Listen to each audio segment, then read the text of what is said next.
এক ছিল ছোট্ট টুনটুনি পাখি। সে গাছের ডালে বাসা বানিয়ে আনন্দে গান গাইত। তার গান শুনে সবাই খুশি হতো।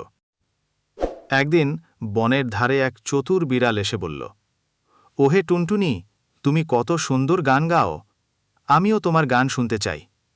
তবে তুমি যদি আমার কাছে নেমে আসো তাহলে আরও ভালো শোনা যাবে। টুনটুনি বুঝতে পারল বিড়ালটা তাকে খাওয়ার জন্য ফাঁদ পেতেছে। সে হেসে বলল, ঠিক আছে, আমি গান গাইব, তবে গাছের ওপর থেকেই গাইব, তাহলে সবার ভালো লাগবে। তারপর টুনটুনি মিষ্টি সুরে গান গাইতে লাগল। গান শুনে বনভূমির সবাই খুশি হল, কিন্তু বিড়ালটা রাগে ফুঁসতে লাগল।